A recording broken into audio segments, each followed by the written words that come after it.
Muy buenas tardes a todos. Muchas gracias por acompañarnos en esta tribuna número 40 que recordábamos ahorita en este ejercicio previo a esta conversación que iniciamos en pandemia y ya llegamos a este número importante con conferencistas de primer nivel y hoy tenemos una invitada muy especial. Voy a solo presentar el nombre de la charla porque Rodrigo Pacheco va a hacer la presentación de nuestra invitada.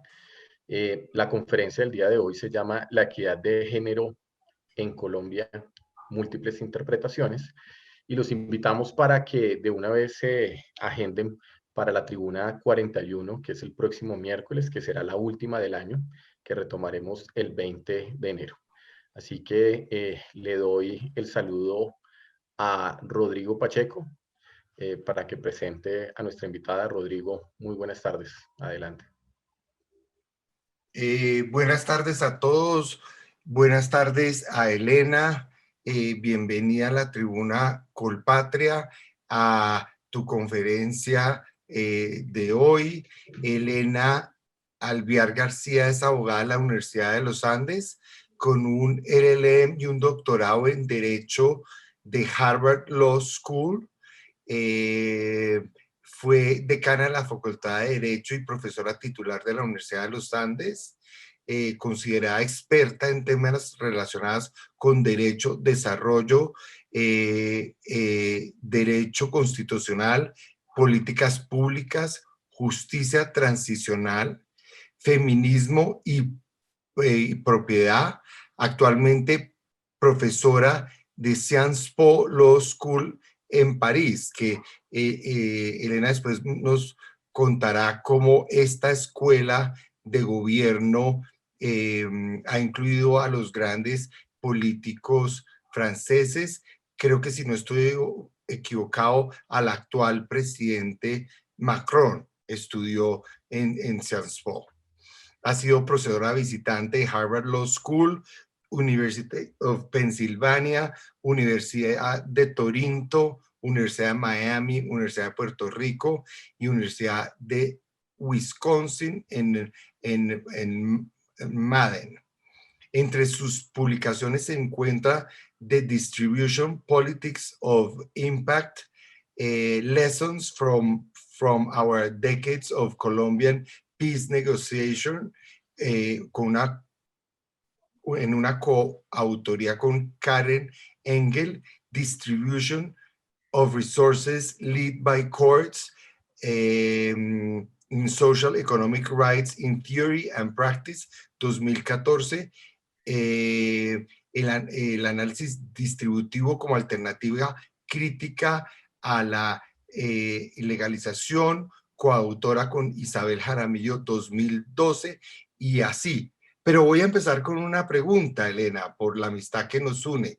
Estás acabando un libro. Antes de empezar tu charla, ¿por qué no nos cuentas un poquito de ese libro que es un proyecto que sé que es muy importante para ti, muy importante para cualquier académico? ¿Por qué no nos cuentas un poquito de ese libro antes de empezar tu charla? Muchas gracias, Rodrigo.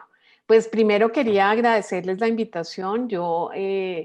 Pues esa invitación de presentar hoy me hizo repensar muchas cosas a las que le he dedicado mucho tiempo y he hecho estas presentaciones similares, pero hacía mucho tiempo no volví a mirar los datos sobre Colombia espero que haya sido tan apasionante, sea tan apasionante como para ustedes como fue para mí.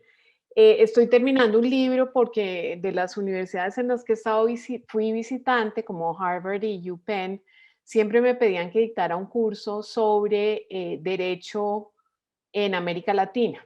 Y ese libro, que yo lo basaba en distintos problemas que se enfrentan en América Latina, por ejemplo, la regulación de la propiedad, el tema de la constitucionalización, ese impulso que tenemos los latinoamericanos de volver todo derecho constitucional. Piensen lo que está pasando, por ejemplo, ahora en Chile, temas que tienen que ver con política social, temas que tienen que ver con derechos de las mujeres y desarrollo. Y entonces Routledge, que es una editorial muy importante en temas académicos, me escribió para ver si yo quería resumir lo que yo hago en esas clases en un texto.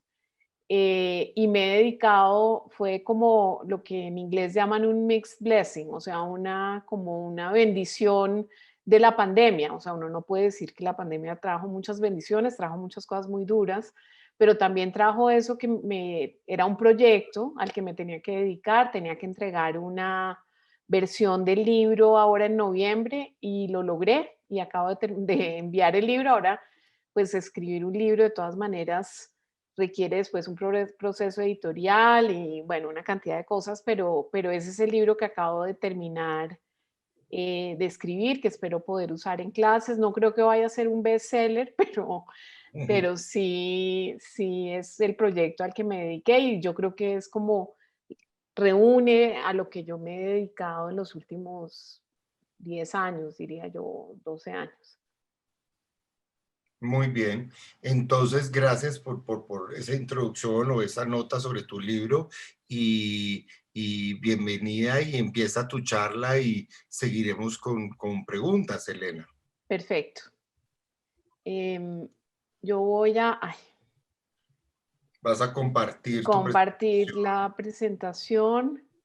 Entonces,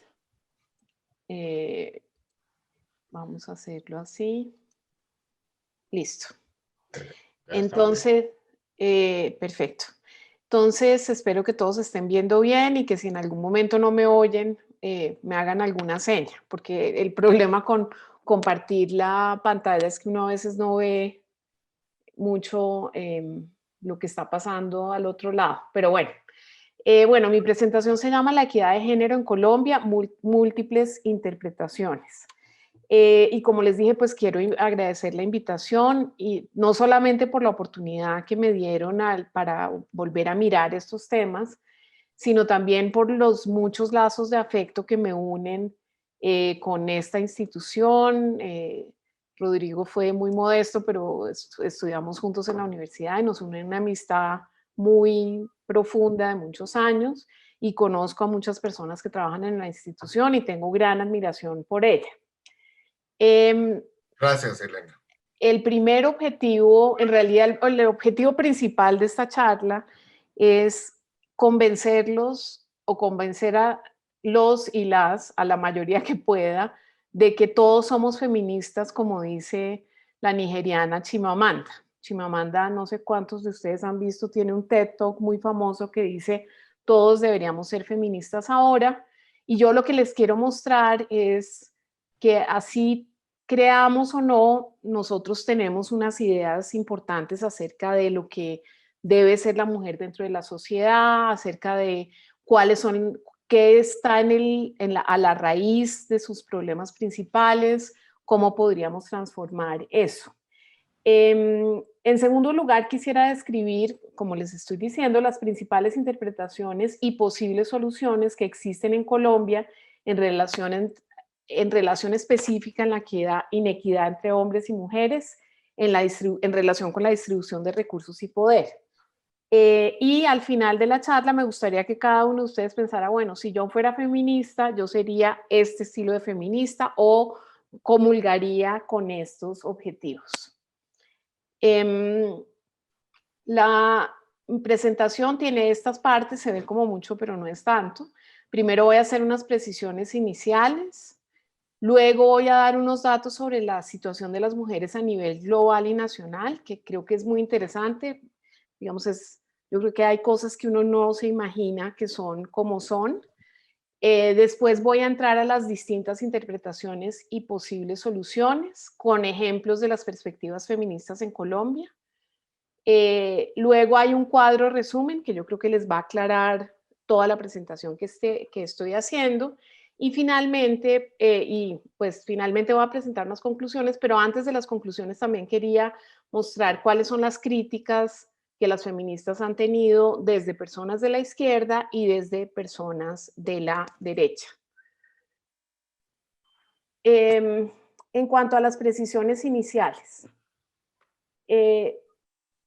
lo primero que les quería contar es que cuando yo llegué a hacer mi doctorado en el año 2000, yo hice el doctorado en Estados Unidos y cuando volví en el año 2001 y trataba de enseñar algo que tuviera que ver con feminismo, derecho de las mujeres, mis estudiantes mujeres siempre me decían, no, pero es que eso es una cosa de su época. Nosotras, de todas, en este momento, nosotras ya estamos somos iguales, tenemos las mismas oportunidades, etcétera, etcétera. Y sin embargo, a mí me llamaba muchísimo la atención, por ejemplo, que en clase, cosa que pasa hasta hoy en día en Zoom, las mujeres hablan mucho menos que los hombres, participan menos en clase a pesar de haber leído con más cuidado, haber leído más, son más temerosas al momento de participar en clase, pero también si cuando yo llegué a la Facultad de Derecho éramos 14 profesores, de los cuales 9 eran hombres, eso tampoco lo pude transformar mucho cuando yo fui decana de la facultad. Si ustedes piensan, en Colombia hasta hace muy poco fue que tuvimos la primera vicepresidenta mujer, es decir, ese sentimiento de que somos iguales, si uno, y por eso me pareció tan importante darles datos, si uno realmente mira un poquito más allá de la superficie, se da cuenta de que la igualdad realmente es una ilusión. Entonces esa era la primera precisión que quería hacerles. Pero la segunda es que yo aquí les voy a decir, bueno, hay unas personas que piensan que lo que a las mujeres, el problema fundamental que enfrentan es este, o el problema fundamental que enfrentan es este otro. Y van a haber unas diferencias muy grandes entre las distintas perspectivas. Pero obviamente en la vida real esas diferencias no son tan así, ¿no es cierto? Por ejemplo, yo puedo estar convencida de que los problemas que enfrentan las mujeres vienen de varios frentes y creer que hay distintas combinaciones de soluciones que pueden enfrentar las mujeres.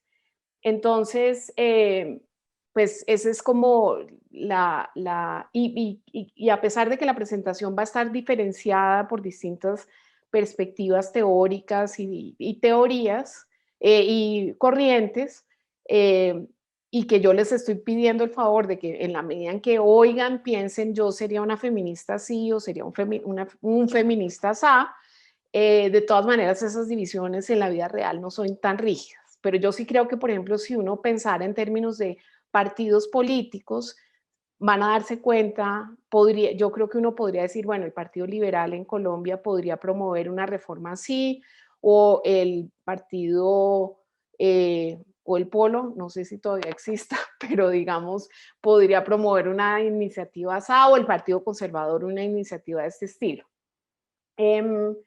Entonces, voy a empezar con la primera parte. Voy a presentar, como les dije, un conjunto de datos relacionados con las principales dificultades enfrentadas por las mujeres en términos económicos, en relación con violencia, en relación con el acceso a los derechos sexuales y reproductivos y en relación con la discriminación. Entonces, esta primera parte es para enmarcar el debate. La segunda parte les explico, frente a estos datos, qué dicen las distintas feministas. Entonces, los problemas que enfrentan las mujeres en términos económicos. Las mujeres, a nivel global, las mujeres ganan el 24% menos que los hombres. En Colombia, la brecha salarial es del 30%, es decir, las mujeres ganamos un 30% menos que los hombres. Claro, hay casos, digamos, y realmente es muy interesante eso, pero en los cargos más altos y en el trabajo más precario es donde se concentran más las diferencias. El 75% de las mujeres en los países menos desarrollados trabajan en la economía informal, donde no tienen contratos de trabajo, derechos laborales, acceso a la protección social y sus salarios son muy precarios y no les permiten salir de la pobreza. 600 millones de mujeres en el mundo se encuentran en los trabajos más inseguros y precarios en el planeta. En Colombia, cerca del 50% de las mujeres trabajan en la informalidad. Antes de la pandemia, representaban el 14,4% de los desempleados frente al 8,1% en el caso de los hombres. En octubre de este año y a causa de la pandemia, casi el 27% de las mujeres estaban desempleadas. Al interior de los hogares hacen la mayoría del trabajo de cuidado no remunerado, que incluye cocinar, cuidar de los niños y adultos mayores, pero también incluye manejar un hogar y garantizar el bienestar de todos cuando estas tareas se pueden delegar. Es decir, no es solamente que las mujeres hacen más trabajo que los economistas llaman reproductivo o trabajo de cuidado, no es solamente que hacemos más de ese trabajo, sino que cuando lo podemos delegar y le podemos pagar a alguien, de todas maneras en cabeza de las mujeres está coordinar las comidas, el mercado y una cantidad de actividades que tienen que ver con el funcionamiento del hogar. Además de eso, una parte muy importante y que en la literatura se discute mucho, y a mí me parece un tema realmente apasionante, no es solamente el trabajo que le dedican las mujeres a, digamos, al trabajo físico per se, es decir, a cocinar, a lavar, a planchar o a manejar y administrar un hogar, sino también la cantidad de trabajo emocional que las mujeres le dedican al hogar, al bienestar de los demás, asegurarles que todo va a estar bien, a cuidarlos cuando están estresados, etcétera, etcétera. Ese es un trabajo que recae mucho más en las mujeres que en los hombres. Dependiendo del país, algunas mujeres hacen el doble del trabajo del cuidado que los hombres y en algunos países hacen hasta 10 veces más de trabajo de cuidado que los hombres. Muchas veces hacen esto en conjunto con otro trabajo u otros trabajos. Es decir, se encargan del cuidado de los niños o de manejar el hogar y además tienen un trabajo por fuera en lo que las feministas han llamado muy famosamente la doble jornada. En Colombia, las mujeres le dedican casi 26 horas a la semana al trabajo de cuidado, mientras que los hombres le dedican en promedio casi 10. Y hay una cosa muy interesante sobre esta cifra y es que las mujeres le dedican 26 horas de trabajo y los hombres casi 10, pero las mujeres están enfrascadas en las tareas más difíciles y rutinarias, es decir, son las que tienen que lavar la ropa, y los hombres hacen las tareas que son más fáciles y lúdicas. Por ejemplo, sacan a los niños al parque, los acompañan a ver televisión, etcétera, etcétera. Esos son datos en Colombia.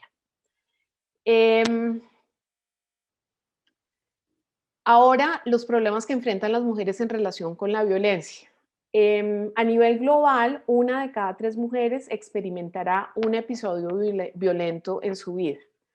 En 49 países del mundo, y esto me pareció increíble cuando lo investigué para esta presentación, no está prohibida, no existe una ley que prohíba la violencia contra las mujeres exclusivamente.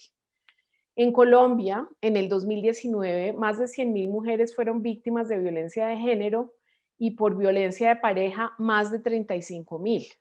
Violencia sexual, más de 18.000 y violencia dentro del hogar, más de 13.000 casos. Ahora, estos casos, ustedes saben la dificultad que hubo, por ejemplo, en la pandemia, donde las mujeres estaban encerradas muchas veces con su agresor y no tenían realmente la manera de lograr salir a buscar ayuda. O sea que en el tema de la violencia y la pandemia ha sido también muy preocupante.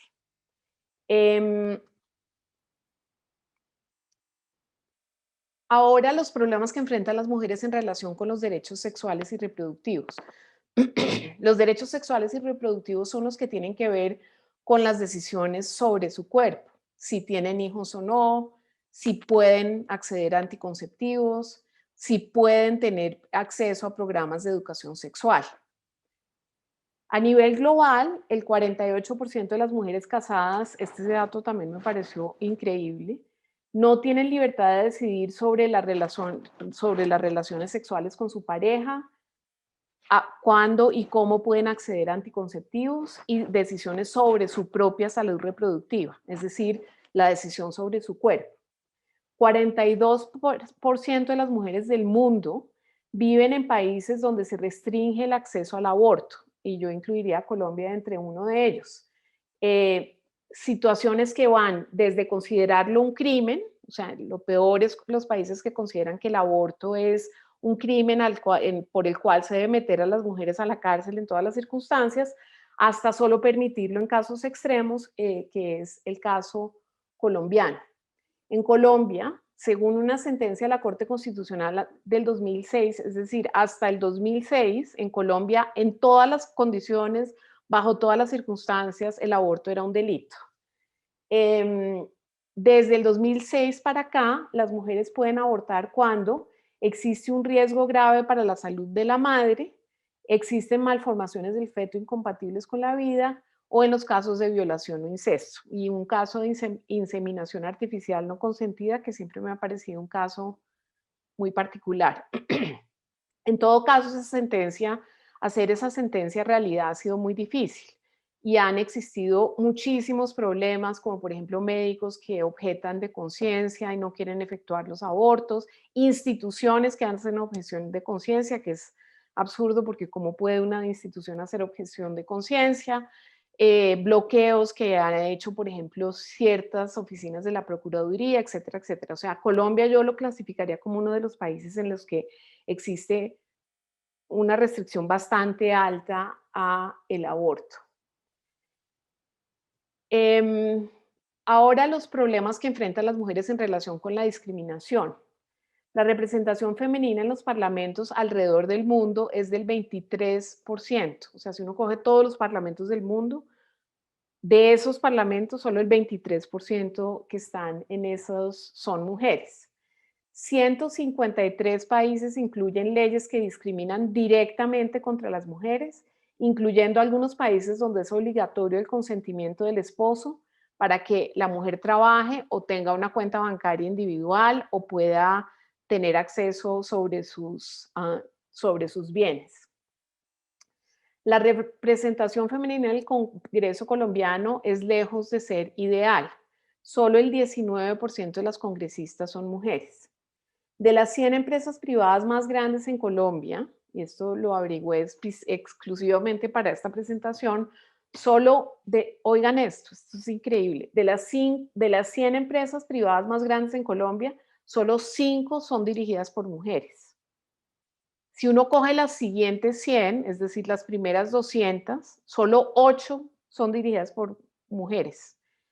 Y entre otras, yo creo que esas 8 hoy en día son 7, porque vi que Silvia Escobar, que es una de esas personas, que es la que dirige Terpel, renunció hace poco.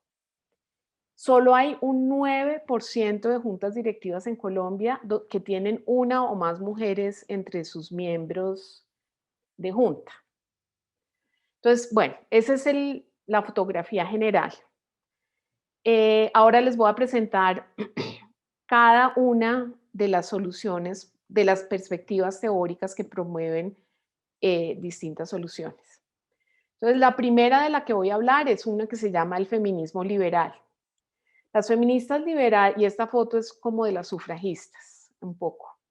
Las feministas liberales se inspiran en ideas políticas encaminadas a la protección de los derechos. Es decir, para las feministas liberales, el centro del problema es la falta de derechos.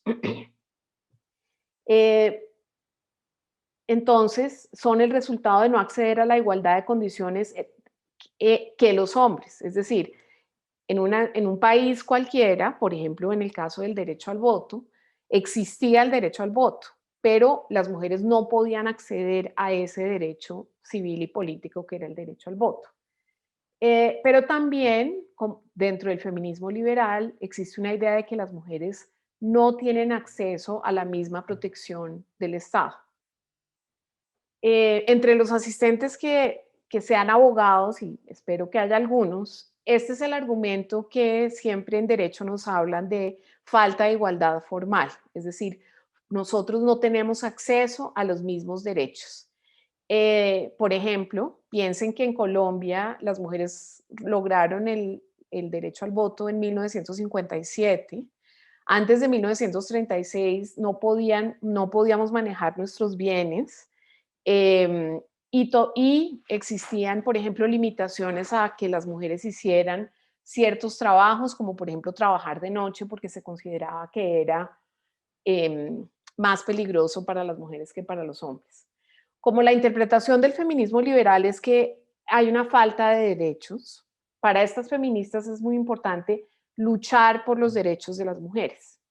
En este tema se encuentran las sufragistas, que son del cuadro que les estoy mostrando, pero también movimientos más recientes para aumentar la participación política de las mujeres o para acceder en igualdad de condiciones a los empleos que solo han sido ocupados por hombres. Piensen en esa película de Charlize Theron hace unos años en la que ella quería trabajar en una mina y la estaban acosando y no podía trabajar en la mina. Ese estilo de, o por ejemplo las feministas que quieren entrar en igualdad de condiciones a la policía o al ejército. Bueno, esos son los temas de la lucha del feminismo liberal. Un ejemplo interesante es la lucha por incluir un artículo en la Constitución que incluya la igualdad. En la Constitución colombiana, el artículo 13 establece que existe igualdad entre hombres y mujeres. Solo por un dato curioso, en Estados Unidos ha sido imposible pasar esta enmienda constitucional y aunque suene sorprendente, en Estados Unidos la Constitución de los Estados Unidos no tiene una cláusula que establezca que existe igualdad entre hombres y mujeres. Dentro del feminismo liberal también hay una pequeña rama que que yo llamo las liberales progresistas, y que dicen, bueno, el tema de los derechos es muy importante, pero también hay un tema de que tenemos que tener igualdad en acceso a los recursos. Es decir, promover que las mujeres ganen lo mismo, que tengan el mismo acceso a la educación y el empleo, y a evitar que sean discriminadas una vez empleadas. Esto, piensen, por ejemplo, en la película sobre la juez de la Corte Suprema de los Estados Unidos, Ruth Bader Ginsburg, que se murió hace poco, de una película lindísima que les recomiendo que vean si no la han visto, que se llama In the Matter of Sex, creo que se llama la película, y es parte de ella tratando de luchar porque las mujeres y los hombres tengan igual acceso a los recursos, pero también esto tiene que ver con, por ejemplo, incluir cuotas para las mujeres en los cargos públicos. Yo no sé si ustedes saben, pero en Colombia existe una ley de cuotas que exige que el 30% de los cargos del gobierno central sean ocupados por mujeres. Eso no es una ley que existe en todos los países del mundo, pues por ejemplo, pues hay muchos países en los que eso no existe, o exigir un mínimo de mujeres en cargos ejecutivos o juntas directivas de empresas privadas. Este es un tema que es un poco más difícil de hacerle seguimiento porque las empresas privadas con toda la razón podrían decir, pues eso, mejor dicho, está interfiriendo con nuestra libertad de empresa. Pero en Europa existen muchos países que tienen esas cuotas, por ejemplo, en Alemania y en Noruega existen esas cuotas en el sector privado. Otra solución propuesta por las liberales progresistas, tanto, digamos, las liberales más de centro y las progresistas, es exigir que los países firmen tratados internacionales que protegen los derechos de las mujeres. Por ejemplo, Colombia suscribió el tratado más importante en el tema de protección de los derechos de las mujeres, que es el Tratado de CEDAW, que Colombia suscribió en el año 2005. Hay otra corriente que yo ya, pues que no solamente yo, pero que se llama el feminismo social. En el feminismo social el argumento principal es que el problema que enfrentan las mujeres no es la falta de derechos, ni el poco acceso a recursos. El problema principal es que como están a cargo del trabajo del cuidado de los demás, ven sus oportunidades laborales menguadas por esa razón. Pero además todo este trabajo es invisible y gratuito, y cuando se paga mal, como en el caso de las empleadas del servicio doméstico, por ejemplo, en Colombia. Y escogí este cuadro porque, como ven, están las mujeres trabajando, pero hay una que tiene el bebé, que está cargando el bebé, que está como a mano izquierda en mi pantalla. Yo nunca sé si la pantalla se ve igual en el caso de los demás. Piensen, por ejemplo, en cómo afectaba a las mujeres la pandemia en Colombia y alrededor del mundo, y esto no es solo en Colombia, en periódicos de alrededor del mundo han salido artículos sobre esto, donde las mujeres han tenido que ser no solamente mamás, sino profesoras de preescolar, profesoras de colegio, garantes del bienestar de todos los miembros del hogar. Entonces, lo que el feminismo social dice es, en realidad es esta carga del trabajo reproductivo que es gratuito, que es invisible, que no es reconocido, que hace que ancla a las mujeres. y creo que muchas mujeres, espero, me imagino que están acá, saben que, por ejemplo, cuando se asume que las mujeres van a trabajar menos cuando tienen hijos, o se asume que no pueden acceder a ciertos cargos porque tienen que trabajar menos, porque tienen el trabajo reproductivo, y eso es lo que dicen las feministas sociales. Todo el tiempo las mujeres se les ven limitadas sus oportunidades laborales porque están encargadas del trabajo reproductivo, pero no solamente porque las oportunidades no se las dan en sus sitios de trabajo, porque probablemente sí, pero también porque ellas mismas se salen del mercado porque quieren pasar más tiempo con sus hijos, más tiempo en el cuidado, etcétera. Para el feminismo social, entonces, existe además otro problema, y es que como somos las que más cuidamos, nos quedamos enganchadas en ese trabajo más que todo. Nos contratan para docencia escolar, mejor dicho, tenemos que estudiar docencia. Las mujeres más pobres solo están trabajando en el servicio doméstico, que es el peor que se paga. Piensen, por ejemplo, lo mal que se paga el trabajo de las profesoras de preescolar, los profesores de los colegios, la enfermería, etcétera, etcétera. Entonces, no es solamente que perdemos oportunidades por hacer trabajo reproductivo, ni es solamente que nos dan menos oportunidades porque creen que vamos a hacer ese trabajo reproductivo, sino también que nos identifican exclusivamente con ese tipo de labores, perdón, y eso a su vez nos limita las oportunidades en el mercado laboral. La solución propuesta por este grupo de feministas es el acceso universal y gratuito al servicio de cuidado de los niños y adultos mayores para que las mujeres puedan trabajar en algo remunerado en igualdad de condiciones. Entonces piensen, por ejemplo, en Colombia, la iniciativa, aunque en sus inicios no era remunerado, pero la iniciativa de madres comunitarias, es lograr que las mujeres tengan acceso a el cuidado de sus hijos y que tengan acceso a que alguien ayude a cuidar a los adultos mayores que están en su familia, para que puedan salir al mercado laboral y trabajar en igualdad de condiciones en el mercado laboral.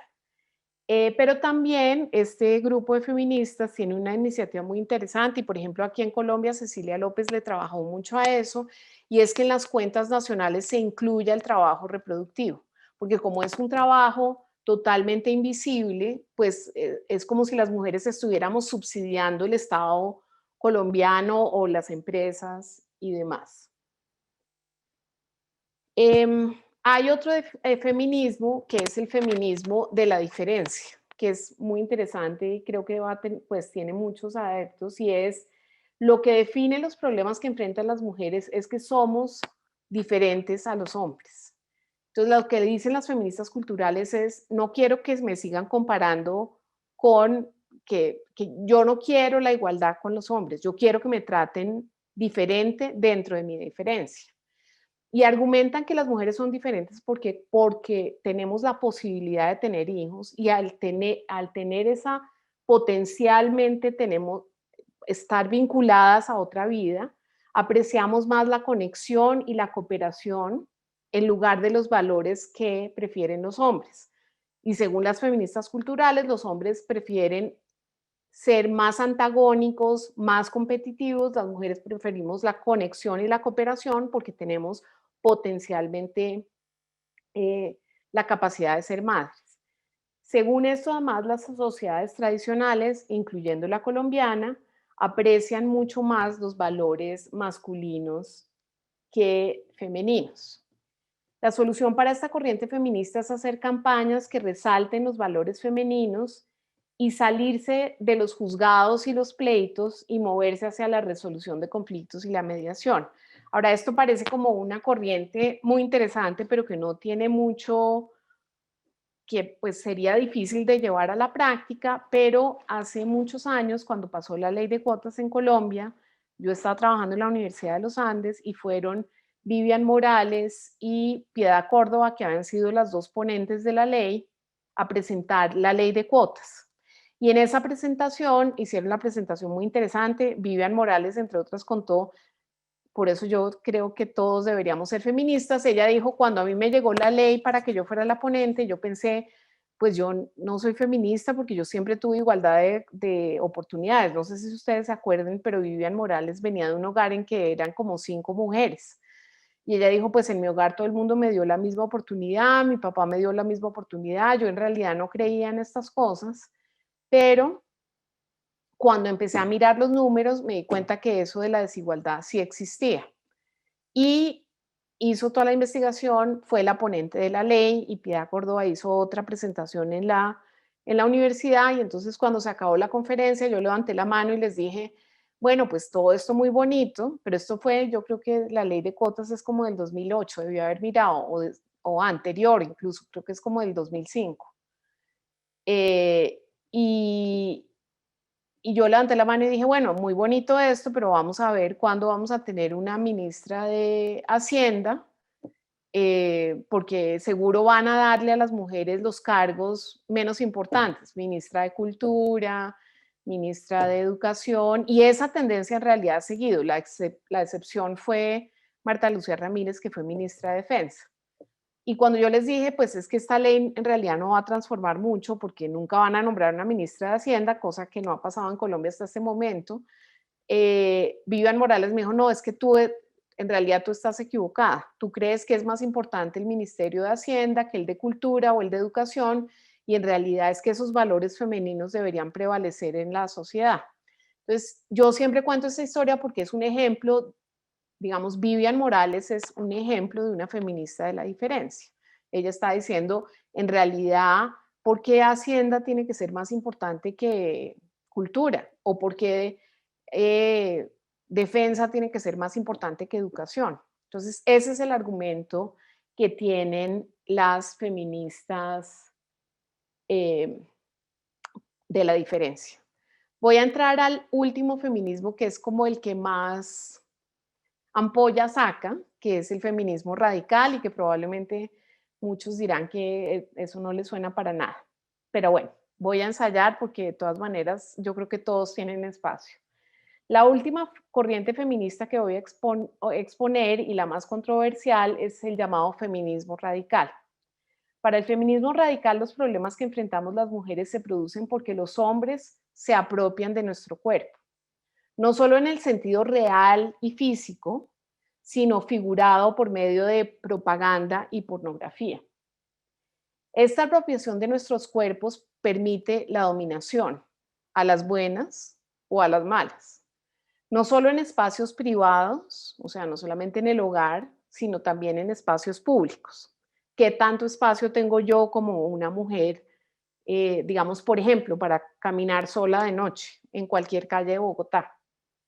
Sé que esto suena exagerado, pero piensen en a lo que nos sometemos las mujeres para hacernos atractivas a los hombres. Cirugías estéticas, dietas, ejercicio, gasto en ropa, peluquería, todo lo demás. Piensen, por otra parte, en el daño que le hace a nuestra sociedad ver que se venden toda clase de productos con el cuerpo de una mujer, desde cerveza hasta servicios de apuestas que no tienen nada que ver con el cuerpo femenino, o por lo menos en principio. Las feministas radicales también critican a las otras feministas. Le dicen a las feministas liberales, pues pueden existir una carta de derechos larguísima, la que ustedes quieran, todos los que quieran, pero si las mujeres seguimos siendo tratadas como objetos, nunca vamos a poder recibir un trato igual. Siempre vamos a ser, como me dijeron a mí recién llegada del doctorado, una mujer para adornarnos el día. Las feministas radicales también critican a las feministas sociales y les dicen tener subsidiados el cuidado para los niños y los adultos mayores no va a transformar nada la objetivización de las mujeres. Y a las feministas de la diferencia, que son realmente a las que más se oponen, les dicen, miren, nosotras no somos diferentes por razones biológicas, sino que tenemos que ser diferentes porque los hombres se han apropiado de lo que es, digamos, cómo debemos vernos y eso permite la dominación masculina. ¿Qué hacen las feministas radicales? Las feministas radicales, precisamente porque parte de su objetivo es evitar esa objetivización de las mujeres es aumentar las penas, pues primero hacer que la pornografía sea un delito, por ejemplo, aumento de penas para la violencia sexual, para el acoso sexual, para la violación, etc. En el tema de la pornografía, por ejemplo, en Estados Unidos, eso tuvo un backlash de la derecha terrible, porque las feministas al tratar de criminalizar la pornografía, eso hubo toda una discusión acerca de qué es pornografía y entonces la derecha pudo limitar una cantidad del arte y tomar decisiones sobre la libertad de expresión. Entonces, en realidad, esta agenda de las feministas radicales no les funcionó, pero las otras agendas sobre violencia sexual y acoso sexual y violación sí han sido muy populares. En Colombia existe, como ustedes saben, una ley, varias, 20 y algo leyes sobre que tienen que ver con violencia sexual, una ley sobre el acoso sexual, la violación es un crimen con muchos años de cárcel. Este es el cuadro resumen de lo que les acabo de exponer. Entonces, como pueden ver, esto ahí están. ¿Cuál es la definición del problema para las feministas liberales? La falta de los derechos. Para el feminismo social, la división sexual del trabajo. Para el feminismo cultural, la no valoración de lo femenino. Para el feminismo radical, la expropiación de la sexualidad. ¿Cuál debe ser el papel del Estado? Y de eso no hablamos mucho, aunque sí hice referencia a qué es lo que se espera que sea el papel del derecho. Pero el papel del Estado en el feminismo liberal es garantizar la igualdad en el trato. Para el feminismo social es la socialización del trabajo reproductivo, es decir, que el Estado se haga cargo, que se subsidie el trabajo reproductivo. Para el feminismo cultural es la revaloración de los métodos femeninos, es decir, que lo femenino se vuelva más importante dentro de la sociedad.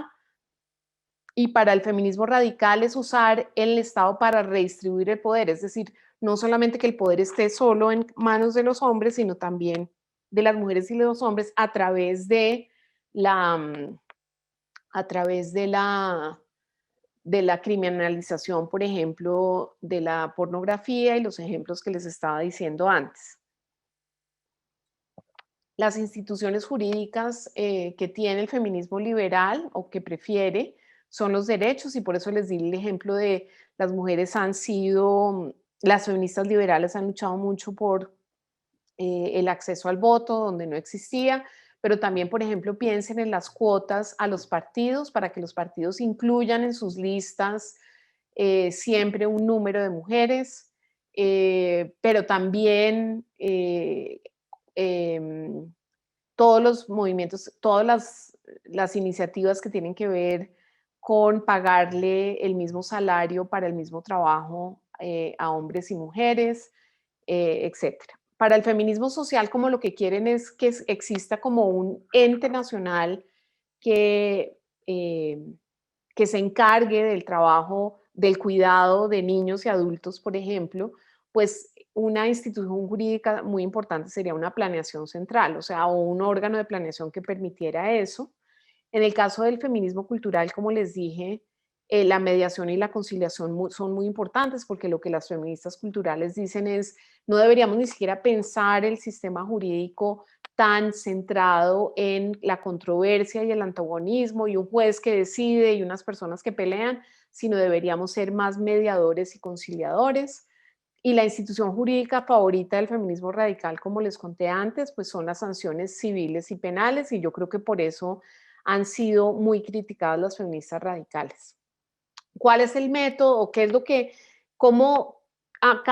qué haría cada una de estas feministas si se encontrara con uno de los problemas? En el caso del feminismo liberal, preguntaría por las mujeres, ¿dónde están las mujeres? ¿Y tienen los derechos que deben tener? En el feminismo socialista se hace la pregunta por visibilizar el trabajo de las mujeres. En el feminismo cultural se busca mirar el contexto, porque el contexto en el que se desarrollan las mujeres y los hombres de manera distinta es fundamental. Y el método del feminismo radical es lo que se llama el incremento de conciencia, o en inglés se llama consciousness raising, y es tratar de convencer a las mujeres de que todas de alguna manera estamos siendo objetivizadas y tenemos que salirnos de eso.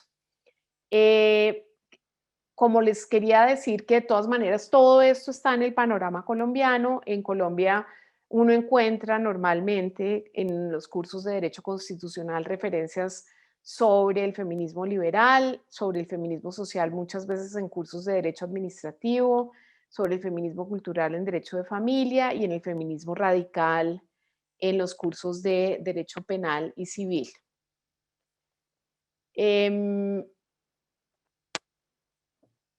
Ya para terminar, y quería dejar de pronto unos minutos finales para si tienen alguna pregunta o comentario o algo que quieren, en lo que quieren que yo profundice, o algo que me quieren criticar, porque pues obviamente no necesariamente todos tienen que estar de acuerdo con esto. La izquierda y la derecha han criticado el feminismo por distintas razones, y esto me pareció importante incluirlo para que pues también vean que, a pesar de que hay distintas perspectivas, también no todo el mundo está de acuerdo en esto. Desde la izquierda se ha criticado al feminismo por creer demasiado que todas las mujeres son igual de débiles y que todos los hombres son igual de fuertes, cuando en realidad la verdad está un poco en la mitad. Entre hombres, y lo que dicen estas personas, que son las que, digamos, acuñan el término género, entre hombres y mujeres hay un continuo, y hay mujeres que son muy masculinas. No sé cuántos de ustedes han visto la maravillosa serie de The Queen que está en Netflix, pero Margaret Thatcher es muy masculina, no, pues no necesariamente en la manera en que actúa, pero sí en su ideología. De hecho, precisamente para esta charla miré, y en los 11 años que Margaret Thatcher estuvo en el poder, solo tuvo una ministra de gabinete mujer, y siempre dijo que las mujeres lo que deberían hacer era quedarse en su casa. Entonces, digamos, y esa es una crítica que por eso yo esta presentación la llamé género, porque yo creo que simplemente contar mujeres no le dice a uno mucho. O sea, no necesariamente todas las mujeres son igual de débiles, ni los hombres son igual de fuertes, y creo que el continuo sí es muy importante. La derecha ha criticado el feminismo argumentando que si peleamos por la igualdad, o si nos dan la igualdad a las mujeres, en realidad lo que se va a acabar es la familia como la conocemos. Y piensen, por ejemplo, en toda la controversia que hubo cuando se firmó el Tratado de Paz con las FARC, que una de las cosas que decían era que la ideología de género se iba a imponer, y que las mujeres, y que se iba a acabar la familia como existía, como tradicionalmente la conocemos. Ese argumento también es un argumento de una serie muy interesante que hay, que se llama Mrs. America, que es sobre la imposibilidad de pasar la enmienda para la igualdad en los Estados Unidos, y el argumento que ganó en muchos estados de los Estados Unidos, porque si, como ustedes vieron, lo que caracteriza a ese país es una gran división ideológica, es que muchas mujeres dijeron: si nos dan la igualdad, van a acabar con la estructura familiar como existe. Entonces, como les digo, esas son como las críticas desde la izquierda, las críticas desde la derecha. Pues la meta de esta presentación era desmitificar un poco la idea del feminismo, decirles a todos, yo creo que todos tienen un pequeño feminista en el corazón, y mostrar que en la vida de todos nosotros, hombres y mujeres, hay manifestaciones legales y sociales del mismo. Espero que haberlos podido convencer, y pues quedo disponible como para alguna pregunta o crítica, o no sé, lo que voy a dejar de Elena, compartir la pantalla. perfecto, Elena. Primero que todo, muchas gracias por haber compartido esta presentación, que yo creo que la expresión de desmitificar es correcta. Yo creo que para muchos el encontrar todas estas vertientes, podríamos decirlo, del feminismo, es realmente importante, porque creo que generalizar, o más que vertientes, corrientes, como lo describió, permite como evitar esa postura radical que algunos podríamos llegar a tomar en algún momento al escuchar solo la expresión, pues, de feminismo. Y quiero iniciar esta etapa de preguntas con una muy interesante que me envían, que pretende abrir la conversación, y es una que me enviaron a través del chat, y dice: ¿qué tipo de feminista, de las posibilidades que ha expuesto, es usted, Elena? Muchas gracias. Bueno, es una pregunta muy interesante que además me la hacen los estudiantes. Yo, pues, cuando dicto algo que tiene que ver con esto, los estudiantes me hacen esta pregunta. Yo creo que, digamos, ahí me voy a contradecir, pero yo creo que soy un poquito de varias opciones. Por ejemplo, cuando veo a lo que se someten las mujeres en términos de cirugías estéticas, pues soy un poquito radical. O de dietas, o no, como esa cosa de que tienen que ser perfectas y no, eso. Pero cuando me doy cuenta de lo que ha pasado con la pandemia y que las mujeres le dedican una cantidad de trabajo que han sido las que han llevado la carga más grande de lo que tiene que hacerse dentro del hogar, pues siento que soy como una feminista más social.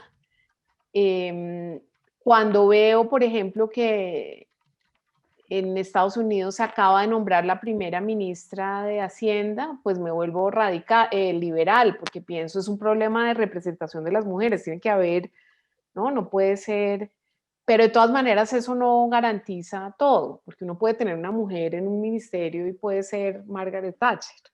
Entonces yo diría que soy como una mezcla de todo. Yo en general, una cosa que le digo mucho a mis estudiantes es el feminismo, mejor dicho, o el consejo feminista que yo doy es que las mujeres tienen que trabajar y tienen que ganarse su plata, digamos, porque si uno lleva plata al hogar, digamos, puede votar al marido que le parece frito, puede mantener a sus hijos, etc. Entonces, en ese sentido, yo creo que me gustaría ver, por ejemplo, que las mujeres les pagaran lo mismo, que estuvieran más representadas en juntas directivas, etcétera, etcétera. Sé que no es una respuesta muy satisfactoria, pero ahí estoy situada yo. Pero seguramente muchos estamos en esa mezcla, ¿no? Sí, Es sí, difícil encontrar como que estamos en una corriente específica. sí. Bueno, voy a darle la palabra a Laura Abadía, quien escribió una pregunta, y pues le consulté y quiere hacerla eh, en vivo. Entonces, Laura, estoy reactivando el audio. Buenas noches, ¿me escuchan? Sí. Buenas noches, doctor Alvear. Pues digamos que en medio de esta coyuntura en la que nos encontramos, además teniendo en cuenta que las feministas, mejor dicho, en general, el feminismo lo que busca es hacer que el Estado se mueva y que genere políticas públicas para que logremos un cambio. Mi pregunta va más enfocada a lo siguiente. Como usted bien dijo al principio de la reunión, pues en la empresa privada estas diferencias de género también se ven. Entonces, ¿qué podríamos hacer o qué tips de pronto usted nos puede dar para implementar políticas incluyentes dentro de la empresa privada? Políticas incluyentes que van desde junta directiva hasta todos los cargos que pueden tener una empresa. Muchas gracias. Gracias. Bueno, es una pregunta muy interesante porque obviamente digamos, el Estado no tiene, y en principio no debería tener tanto poder sobre el sector privado, pero sí existe una cantidad de iniciativas de responsabilidad corporativa, no me acuerdo bien cómo se llama, que son acuerdos que tienen, digamos, informales que tienen las empresas para mejorar la participación femenina para incluir más mujeres dentro de sus juntas directivas y demás, pero yo siempre pensaba más que hay muchas cosas que se pueden hacer que van más allá de la representación. Por ejemplo, una cosa que la pandemia nos ha enseñado, pero que yo creo que debemos haber hecho desde antes, es la flexibilidad laboral. La flexibilidad laboral es un tema que ayuda una cantidad a las mujeres y que es una cosa que la pandemia nos ha demostrado que no tenemos que estar sentados dentro de la oficina para ser eficientes y trabajar. Entonces yo diría que hay unos códigos de responsabilidad social corporativa que ayudan mucho y que son códigos pues que las empresas suscriben voluntariamente. Y por otro lado, hay otras cosas, incluso en la legislación colombiana, como la flexibilización laboral, que son muy importantes. Las cuotas pues, son una herramienta, pero yo no creo necesariamente que sean la única. Perfecto, Elena. Tengo dos preguntas que recibí por el chat que me gustaría que tal vez las conectáramos. La primera es, mencionó algo alrededor de la ley de cuotas en Colombia, pero si nos puede ampliar, si conoce algo del estado de su cumplimiento, o sea, si realmente esto se está cumpliendo o no. Y lo segundo es la relación que existe entre equidad de género, un poco ampliar esa expresión de equidad de género con feminismo. ¿Qué opinión tiene usted cuando se menciona esa expresión de equidad de género y se compara con feminismo? Ok, excelente, muchas gracias. En el tema de la ley de cuotas y si se cumple es una pregunta muy interesante, porque la ley de cuotas, cuando se pasó originalmente, es una ley marco, y entonces tuvo la revisión obligatoria de la Corte Constitucional, y la Corte Constitucional en su momento dijo, esto es una obligación de medio del Estado colombiano y no de resultado. O sea, eso ya debilitó la ley un poco, porque lo que la Corte dijo es, no siempre se encontrarán mujeres que puedan entrar a los cargos que hay, no, bueno, en fin. Cosa que además en términos del nivel educativo de las mujeres en Colombia es falso, porque las mujeres estamos, profesionalmente estamos igual de preparadas que los hombres. A través de los gobiernos la ley de cuotas se ha cumplido con más o menos, digamos, fortaleza y se le ha hecho mucha vigilancia, cuántas ministras hay, pero además es a nivel directivo. Entonces se supone que, por ejemplo, no es solamente al nivel de ministerios, sino directores de departamentos administrativos y demás, y eso ha variado según el gobierno. Yo, mejor dicho, a mí como que el tema de las cuotas y los números no me convence mucho, entre otras cosas por lo que les dije antes, que no necesariamente tener una mujer en un cargo de esos va a ser una diferencia para todas las mujeres que vengan. Tiene un efecto muy importante cuando uno ve a una mujer en un cargo directivo o las hijas de uno y los hijos de uno ven que una mujer puede llegar ahí, pues eso hace una diferencia. Pero para que haga una diferencia real, pues esa mujer que está ahí sentada tiene que tener una agenda feminista, porque si no puede ser peor que si tuvieran un hombre ahí sentado. Entonces la ley de cuotas se ha cumplido erráticamente, a veces se cumple mucho, otras veces no se cumple tanto.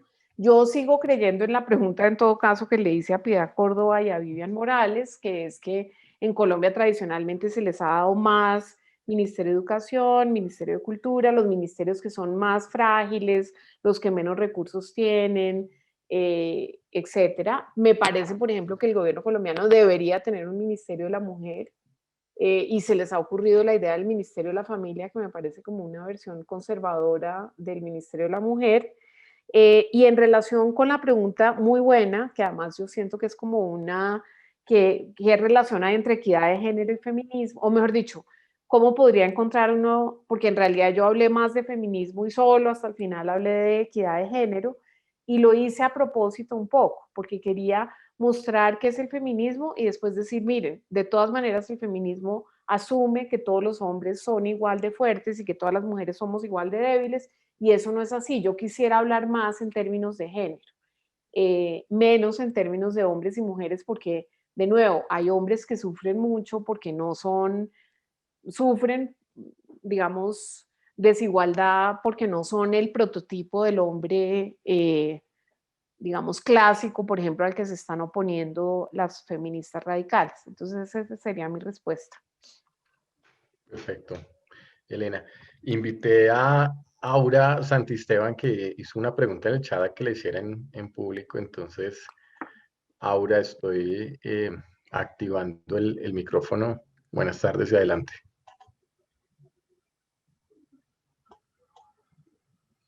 Ya, ahora sí, ¿me escuchan?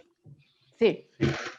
Bueno, Elena, buenas noches y pues primero que todo, muchas gracias por explicarnos esas diferencias de feministas que existen. Yo creo que la mayoría generalizamos el término y es bien importante comprender esas diferencias. Sin embargo, al margen de eso, a mí me parece interesante de pronto con tu experiencia, entender cómo nosotras mismas podemos evitar que estas diferencias de género las realcemos, sino que al contrario, de manera negativa, sino que al contrario, las exaltemos como un fenómeno complementario y pues natural que es, porque pues los hogares, obviamente por todo este histórico, todavía tienen un componente muy alto que depende de la educación justamente de las mujeres. Como nosotras mismas es una transformación de mindset, podemos contribuir para que poco a poco los niños y niñas vayan recibiendo una percepción diferente del hogar. Muy interesante pregunta. Pues por un lado, yo no creo, yo por ejemplo, siento que es muy importante que existan diferencias entre las mujeres y pues entre los hombres que quisieran considerarse en cierta manera feministas. Creo que ese debate es sano, es importante, digamos, sirve, acoge más personas, pero creo que el tema fundamental que estás mencionando, Aura, sobre cómo podemos hacer, yo diría menos para las diferencias, pero más para educar a nuestros hijos e hijas, para que sean más conscientes de las diferencias de género. Y yo creo que ahí sí hay mucho, mucho que hacer, en términos de, por ejemplo, cómo se delegan las tareas al interior del hogar, qué es lo que los hijos ven que hace la mamá y qué es lo que ven que hace el papá, cómo se hacen las conversaciones entre, digamos, cómo se promueve el diálogo al interior del hogar, quién habla más, quién habla menos. A mí, como les digo, me impresiona como profesora, incluso como me estaban preguntando al principio, pero yo estoy ahora en Bogotá, pero dicto clase por Zoom en París y tengo estudiantes de todo el mundo y hablan mucho más los hombres que las mujeres. Es una cosa muy interesante.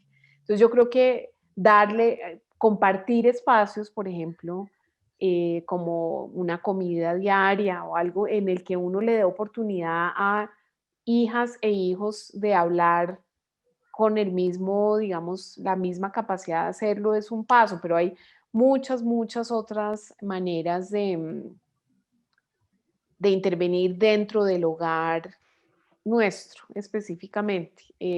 Y yo creo que una parte importante, aunque a mí no me gusta mucho hablar de esto, pero tiene que ver con la educación en el hogar y la educación fuera del hogar también. Gracias, Elena. Bueno, de verdad destacar que hoy tenemos una participación mucho más activa de las mujeres. Creo que Ahí está. te agradezco digamos, esa motivación.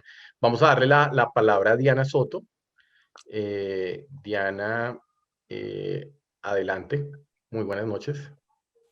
Bueno, buenas noches, Elena. Muchas gracias, Daniel. Primero, de verdad agradecerte por el espacio y por la aclaración. Hay muchos términos e historia que uno así tenga cercanía al tema, pues hoy realmente aprendí muchas cosas diferentes, entonces súper. Te quería preguntar, en realidad es cómo lograr que las organizaciones en realidad logren la equidad de la voz, porque pienso que no solo o no es suficiente con la representación, por ejemplo, en espacios como juntas directivas o en espacios de toma de decisiones, sino que realmente sea práctica y sea viva la equidad de la voz. Sé que fue un término que no utilizaste explícitamente en tu presentación, pero que pues va atado a todo lo que venías contándonos. Muchas gracias, Diana, y gracias por las palabras generosas. Yo quisiera como enfatizar que todos estos temas no son solamente responsabilidad de las mujeres, es decir, no es solamente que nosotros tenemos que cuidarnos más entre nosotros, como dice la presidenta de Facebook, que no me acuerdo cómo se llama ella, pero tiene un libro que se llama Lean In, que es como sobre cómo nos debemos ayudar las mujeres y cómo las mujeres además debemos ser más fuertes en el momento de negociar salarios y cómo las mujeres, y claro, eso es una parte importante, es importante que las mujeres conozcamos nuestros derechos, sepamos cuáles son las oportunidades que tenemos, por ejemplo, conozcamos la ley de cuotas, tratemos de presionar nuestros sitios de trabajo para que sean espacios más incluyentes, etcétera, etcétera, pero creo que una parte importante también pasa por los hombres y también a los hombres hay que entrenarlos y digamos, y eso no es ni física cuántica, ni es ciencia oculta, eso es simplemente porque estamos metidos en una cultura en que es muy fácil interrumpir a la gente. Yo siempre le cuento, tengo solo 2 hijos hombres, pero siempre les cuento que el primer novio que yo tuve,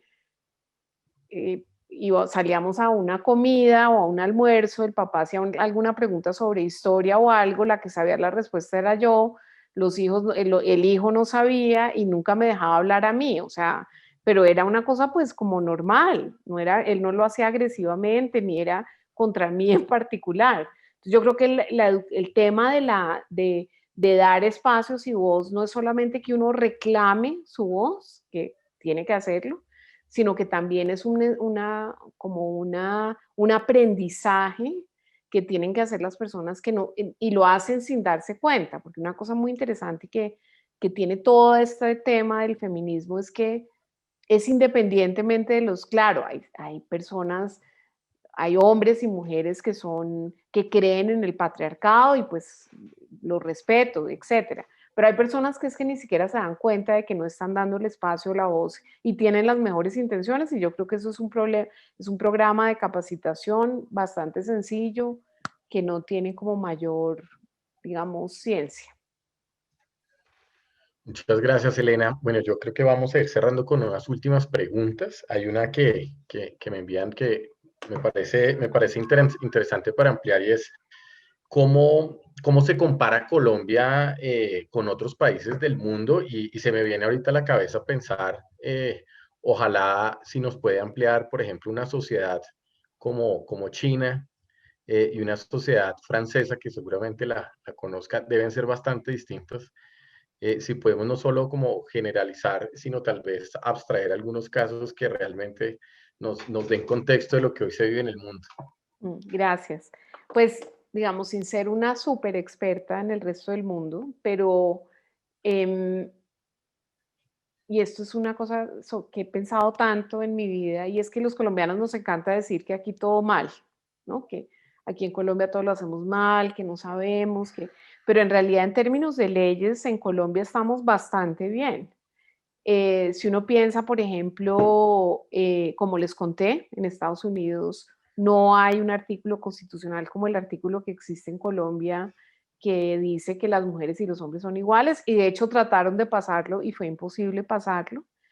Pero, por ejemplo, yo como académica que he viajado mucho en muchos sitios presentando cosas, me ha impresionado mucho que en Alemania las mujeres tienen una baja representatividad en la academia. O sea, es un sitio que sigue siendo muy masculino, a pesar de que tiene avances en otras áreas. Francia es muy interesante, de nuevo también, si uno va, por ejemplo, a la universidad en la que yo enseño, que es una universidad muy prestigiosa, donde efectivamente, como Rodrigo dijo al principio, fue Macron, fue Mitterrand, bueno, los grandes administradores públicos franceses han ido allá y sus directivas son todos hombres. Entonces, y no existe una ley de cuotas específicamente en ese sentido. La China a mí me parece, mejor dicho, estoy totalmente fascinada con ese país, entre otras cosas porque enseñando en París he tenido una cantidad de estudiantes chinos.